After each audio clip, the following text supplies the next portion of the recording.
because I want you to know, when I was asked by one of the reporters, I hate to say this, but I was actually part of the media for 17 years. And I asked you to please don't hold that against me.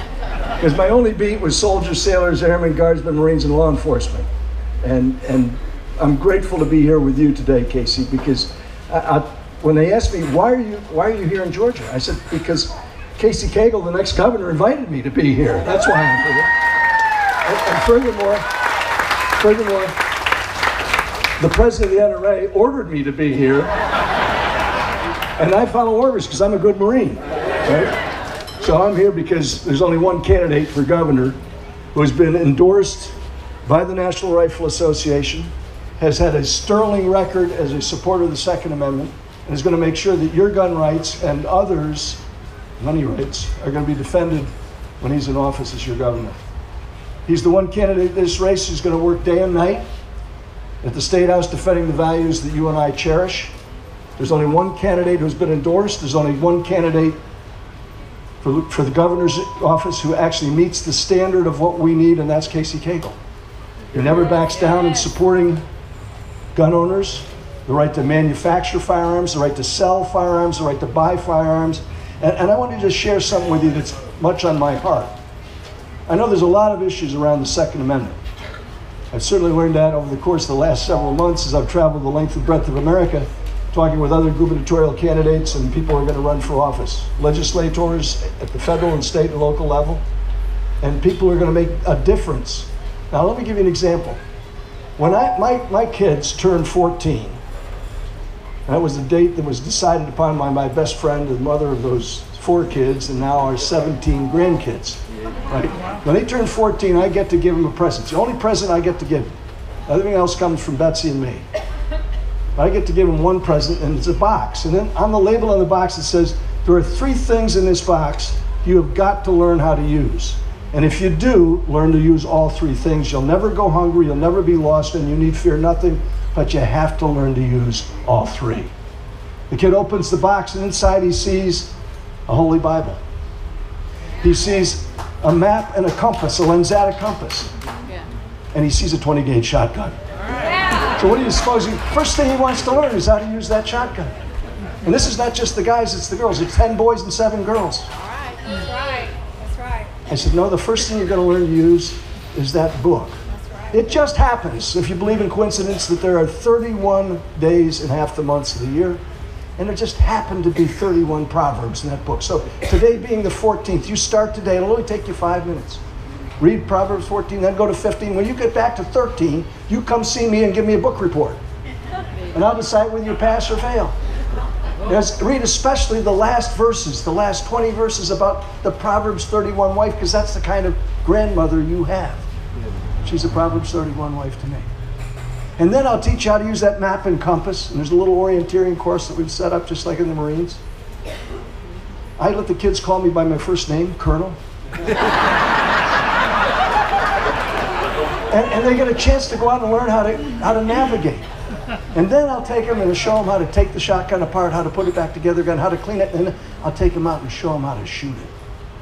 Now you notice the age that I was doing this? Anybody remember what I said? 14. There are people legislating in America today, it's already happened in 2 states, that you cannot have a firearm, you cannot buy a firearm, you cannot give a firearm to a person under the age of 21. So I stand here before you telling you, I live in Virginia. If that happens in Virginia, you know where I'm moving? I'm moving right here.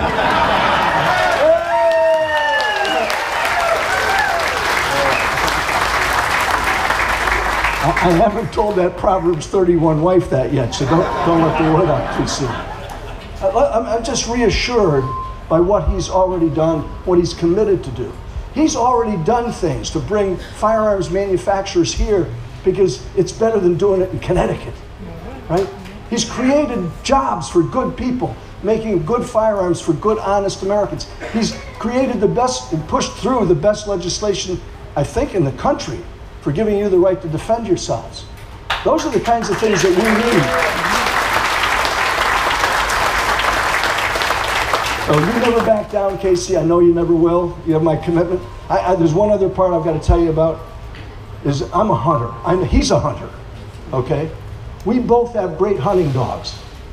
Now, I have a Boykin Spaniel. Okay. That's what we call a little brown dog, right? And he's got a much bigger dog, Bailey. Now, I don't want to start a contest because he's already busy with one, right? But after he becomes governor, and I know that you got, the Boykin Spaniel is the state dog of a nearby state in which you're in the Peaches War. You know about that, right?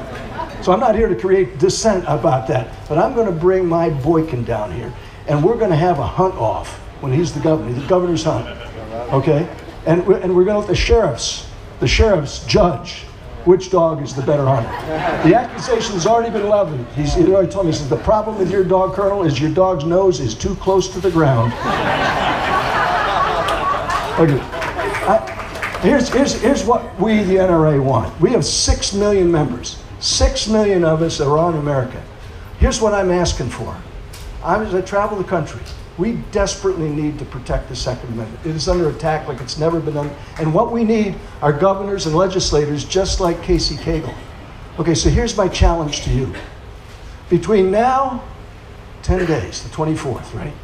Between now and the 24th, your mission is to go out and find, I'm asking every NRA member. How many of you are NRA members here? Let me see. Good. Make sure you are, because Carolyn's checking your passes on the way out. All right? I'm asking every NRA member to simply go out and find one other family member, neighbor, co-worker, somebody who cares, and take them and get them an NRA membership. Here's what I'm asking of you right here. And I did come to from a foreign country called South Carolina to do this. But I want you, each one of you, if you would please, go out and find a family member, and a co-worker, and a neighbor, and a friend. So you're now talking 4 of each one you know who's not here today, and get them to the polls on the 24th of July so that this man, look at, Stacey Abrams is not a friend of the NRA. And I always hate to deliver bad news, but I've got some bad news for you, Governor. You are never going to get $1 from Mike Bloomberg. You'll never get $1 or a penny from George Soros. That's a badge of honor she'll never get. That's what you need. You don't want their money. Yeah, they got money. They got lots of money. They're going to spend, they're bragging about they're going to spend $80 million on this campaign. Well, you know what? If we actually double the number of NRA members, we get people like Casey Cagle elected, the Second Amendment's going to be safe in America. And that's what we all need. That's for the good of those 17 grandkids. That's why I'm here. I want more people like Casey Cagle in office. And I'm going to do everything I can to make sure it happens. God bless you. Semper Fi. Thank you.